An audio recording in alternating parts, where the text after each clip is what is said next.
ఐదేళ్లలో 5 ఆసుపత్రులు ప్రారంభించేస్తారు. ఇంకా వీలైతే ఇతర రాష్ట్రాలకు కూడా విస్తరిస్తారు.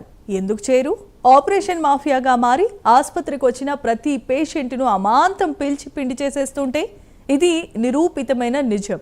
ప్రైమ్ 9 కెమెరాకు చెక్కిన ఎక్స్క్లూజివ్ కథనం. ఒక కథనం ప్రసారం చేయగానే మాకు చాలా వివరాలు అందుతున్నాయి. బాధిత రోగులు పుంఖానుపుంఖాలుగా ఫిర్యాదులు చేస్తున్నారు. హైదరాబాద్లో టీఎక్స్ ఆసుపత్రి పేరు చెబితేనే అమ్మ బాబోయ్ అంటున్నారు. సరే, గూగుల్ రివ్యూలు చూస్తేనే అయ్యా బాబోయ్ అనే కామెంట్స్ కూడా వినిపిస్తున్నాయి. ఇంతకీ ఈ టీఎక్స్ ఆసుపత్రుల అరాచకాల కథ ఏంటో ఇప్పుడు చూద్దామా?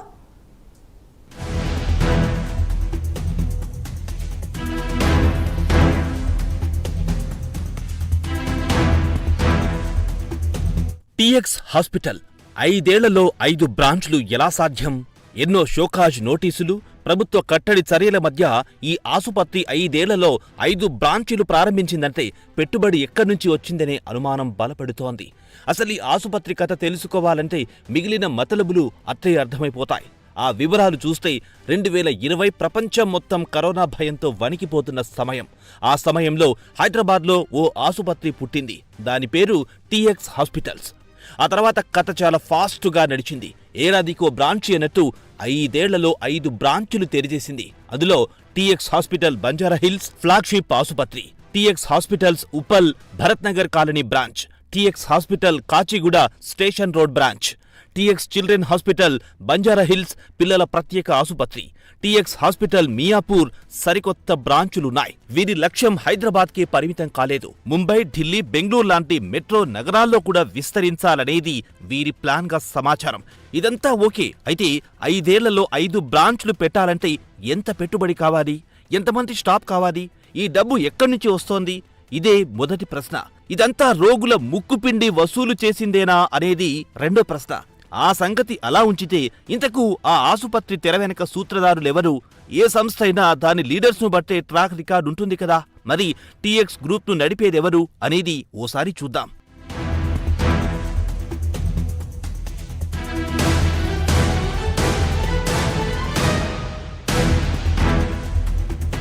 ఈ ఆసుపత్రికి chairman doctor Keerthikar Reddy, MS ortho, MCH ortho UK, senior consultant orthopaedic surgeon.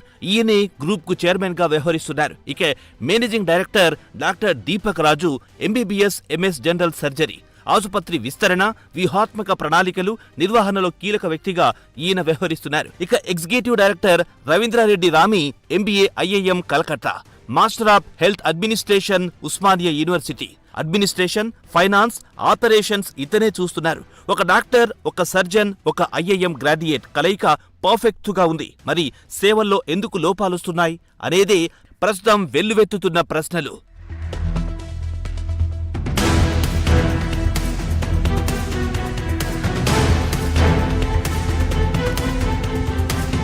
అసలు ఆసుపత్రికి మొదటి దెబ్బ అంటూ ఉంటే అది ప్రభుత్వమే చర్యలు తీసుకున్న రోజు. అది టీఎక్స్ చరిత్రలో మర్చిపోలేని ఘట్టం. మే 2021 కరోనా సెకండ్ వేవ్ పీక్ దశలో ఉన్న రోజుల్లో హైదరాబాద్లో బెడ్ దొరకడం లేదు. ఉన్న బెడ్లకు లక్షల్లో బిల్లులు చెల్లించాల్సి వచ్చింది. అప్పుడు తెలంగాణ ప్రజా ఆరోగ్య సంచాలకులు డాక్టర్ జి శ్రీనివాసులకు వందల కొద్ది ఫిర్యాదులొచ్చాయి. ప్రజలంతా వాట్సాప్ నెంబర్ 9154170960కు ఫిర్యాదులు పంపారు. అప్పుడు డిపిహెచ్ ఏం చేసిందంటే మొత్తం 115 ఫిర్యాదులపై 79 ప్రైవేట్ ఆసుపత్రులకు షోకాజ్ నోటీసులు ఇచ్చింది. అందులో టీఎక్స్ హాస్పిటల్స్ కూడా ఉంది.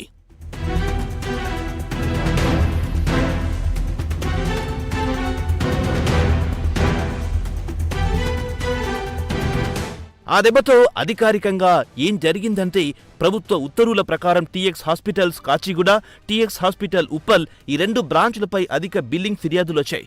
డిపిహెచ్ ఇచ్చిన షోకాజ్ నోటీసులకు ఈ ఆసుపత్రులు సకాలంలో వివరణ ఇవ్వలేదు. దాంతో చర్యలు తీసుకున్నారు. కోవిడ్-19 రోగులను కొత్తగా చేర్చుకునే అనుమతిని తాత్కాలికంగా రద్దు చేస్తూ డిపిహెచ్ ఉత్తర్వులు జారీ చేసింది. అప్పటికే చేరిన రోగులకు మాత్రం చికిత్స కొనసాగించాలని, ప్రభుత్వం నిర్ణయించిన రేట్ల ప్రకారమే బిల్లు వసూలు చేయాలని ఆదేశించింది. మరి ఈ ఆసుపత్రులపై ప్రభుత్వమే చర్యలు తీసుకునే పరిస్థితి ఎందుకొచ్చింది? సామాన్యుడి ప్రాణం మీద వ్యాపారం చేశారా? అధిక బిల్లులు వసూలు చేసి డబ్బు పోగేసుకున్నారా అనే ప్రశ్నలు అప్పుడే తలెత్తాయి.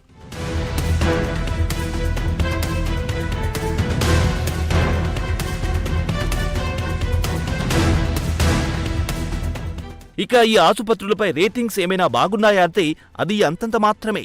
గూగుల్ రివ్యూలో వీటికి చాలా బ్యాడ్ కామెంట్స్ వచ్చాయి. దీన్ని బట్టి కోవిడ్ తర్వాత కూడా వీరి కాసుల కక్కుర్తి కథ ఆగలేదని తెలుస్తోంది. గూగుల్ రివ్యూలు, సోషల్ మీడియా, రెడిట్ వంటి వేదికలను పరిశీలించినప్పుడు ఇక్కడ కొంతమంది పేషెంట్లు బిల్లింగ్, సేవలపై, స్టాఫ్ ప్రవర్తనపై వ్యక్తిగత ఫిర్యాదులు పెట్టారు. అవి చూస్తే అడ్మిషన్ అయ్యే వరకు ఒకలా, బిల్లు కట్టేటప్పుడు ఇంకోలా మాట్లాడారు. ఇన్సూరెన్స్ ఉందని తెలిసాక అనవసర టెస్టులు రాశారు. ఇలాంటి కామెంట్లు కనిపిస్తున్నాయి. ఇవన్నీ వ్యక్తిగత అనుభవాలు, అధికారికంగా నిర్ధారణ కానివి కావచ్చు. కానీ ఒకే తరహా ఫిర్యాదులు పదే పదే రావడం ఆసుపత్రుల తీరుపై ఆందోళన కలిగిస్తోంది.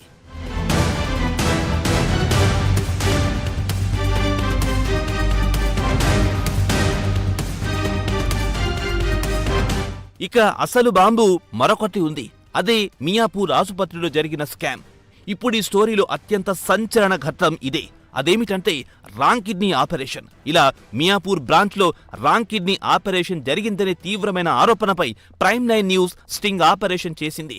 ప్రైమ్9 దగ్గరున్న వీడియో ఆధారాల ప్రకారం ఆ స్టింగ్లో ఆసుపత్రి యాజమాన్యం తరపున వ్యక్తి అవును, పేషెంట్కి రాంగ్ కిడ్నీ ఆపరేషన్ జరిగింది, డ్యామేజ్ కంట్రోల్ చెయ్యాలి అని అనడం ప్రైమ్9 ప్రసారం చేసింది. ఒక మనిషికి 2 కిడ్నీలుంటాయి, ఒకటి తీసేస్తే ఇంకో దాని మీదే బ్రతకాలి. అలాంటిది పాడైన కిడ్నీని వదిలేసి బాగున్న కిడ్నీని తీసేశారని ఆరోపణలొస్తాయి. అది వైద్య లోపం కాదు, వైద్య నేరం కిందికొస్తుంది. రాంగ్ ఆపరేషన్ చేసిన అంశాన్ని ప్రైమ్9 ఎప్పుడో బయటపెట్టింది. మేము మా ఆయన తప్పు చేయలేదని మేము అనట్లేదు, కానీ మేము ఇంటర్నల్ ఎంక్వైరీ చేసి 100% విల్ టేక్ యాక్షన్. అయితే మీరు చెప్పేది దేంట్లో పనిచేస్తాయంటే ఒక సాఫ్ట్వేర్ కంపెనీస్ వాటిలో ప్రాజెక్ట్స్ సరే తప్పు చేశారు, ఇంకా స్ట్రిక్ట్ ఉంటుంది. మనం తీసేస్తాం. మనిషి ఇదే ఇష్యూ ప్రాణం మీద తెచ్చి ఉంటే ఎగ్జాంపుల్ రాకుండా నేను ఏమైనా లీగల్ గా he has to face the consequence. Sir ఒకటి ప్రాణం మీదకి వెళ్ళారని ఒకటే మాట చెప్తాను. డిస్కషన్కి వెళ్ళాను, రిజిస్ట్రేషన్ అనేది ప్రాణం మీదకి వెళ్ళే ప్రొసీజర్ కాదు సార్. స్మాలెస్ట్ ప్రొసీజర్ యూరాలజీ సెక్షన్లోనే స్మాలెస్ట్ ప్రొసీజర్. ఇదే బ్రాంచ్ పై రెండో ఆరోపణ కూడా ఉంది. అదే కోట్ల రూపాయల బిల్లింగ్ దందా. రాంగ్ కిడ్నీ ఆపరేషన్ పై జరిపిన అదే స్టింగ్లో రెండో కోణం బయటపడింది. ఇన్సూరెన్స్ ఉన్న పేషెంట్లను టార్గెట్ చేసి లేని రోగాలున్నట్లు చూపి కోట్ల రూపాయల బిల్లులు వసూలు చేస్తున్నారనే ఆరోపణలు వెలుగు చూసింది. ఇది నిజమైతే పేషెంట్ అంటే వీరికి ప్రాణం కాదు, ప్రోడక్ట్. బెడ్ అంటే చికిత్సకు వేదిక కాదు, బిల్లింగ్ మిషన్ అనే విషయం ఇప్పుడు బయటపడుతుంది.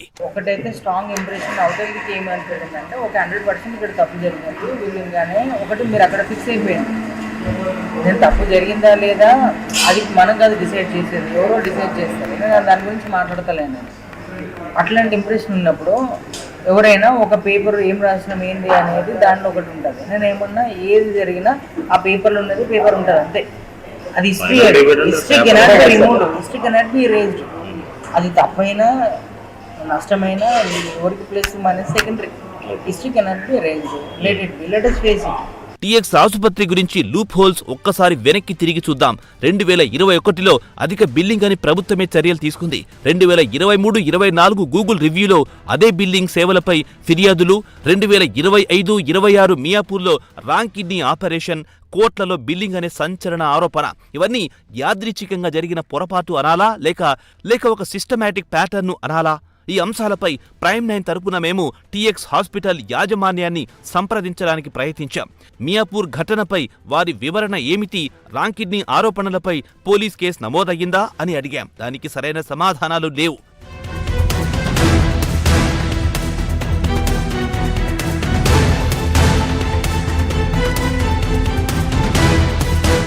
వాస్తవానికి టీఎక్స్ ఆసుపత్రికి సంబంధించిన చాలా ప్రశ్నలున్నాయి. వాటికి సమాధానం చెప్పే దమ్ము ఆ ఆసుపత్రికి ఉందా అని ప్రశ్నిస్తున్నాం. ఈ ఆసుపత్రి నిర్వాహకంపై ప్రభుత్వాన్ని, వైద్య ఆరోగ్య శాఖను అడుగుతున్న ప్రశ్నలేమిటంటే, మొదటి ప్రశ్న, మియాపూర్ ఘటనపై వారి వివరణ ఏమిటి?